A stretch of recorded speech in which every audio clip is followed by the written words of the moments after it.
In previous classes, you've probably talked about finding the slope of a line, which you may have described as rise over run, or more specifically, you may have used this equation, y1 minus y2 over x1 minus x2. And the reason it works is because we just want to find the slope, the rate of increase in a constant line. Well, as we get towards calculus, we want to start talking about finding the slope of a curve. Well, it's a bit harder to do because a curve is obviously curvy. However, what we'll do is we'll start talking about something called an average rate of change. So we'll imagine picking 2 points on our curve and then finding the slope of the line that connects those 2 points. And so it will kind of estimate the slope of this curve between those 2 points. We're going to use this exact same formula, which again, you may have used it backwards, y2 minus y1. As long as the y's are on top and as long as you're consistent, it doesn't matter how you do it. Let's go ahead and take a look at how we'll find the average rate of change of a curve using the slope formula.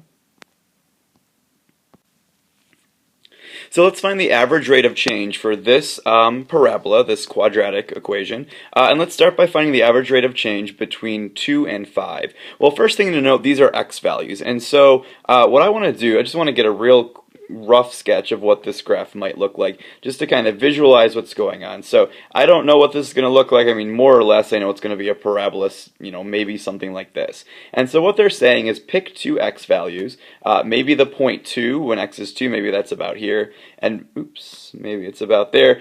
Maybe when we pick a point where x is 5, maybe it's over here. And so my average rate of change would be the slope of that line in between there. So I can see that it should be a positive slope.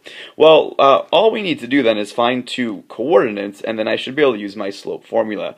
The first x they gave me is 2, the second x they gave me is 5. And so what I want to do is find the y values that match up to those. Well, there's a couple ways to do it. One way is I could actually go ahead and plug in those x values, and so I could do 2 squared minus 2 times 2 and then add 3 to it. Or what I would recommend doing is just using your graphing calculator, entering this into y equals, and then checking your table to find these. Either way you do that, and you may want to pause the video and try that just so you can find these values. Either way you do this, I found out that 2 gets you an output of 3, and then 5 gets you an output of 18. So again, you can check those on your table, or you can plug those values in and just see that that's what you get.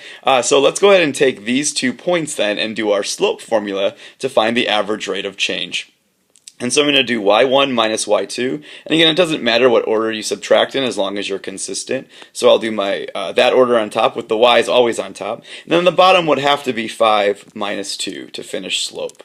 Okay, so if I go ahead and simplify this, I end up with 15 over 3, or a slope of 5. So my average rate of change is going to be this 5, or 5 over 1, to describe the steepness of that line. Okay, let's go ahead and try one more, although if you think you've got it, you might want to pause the video and try on your own.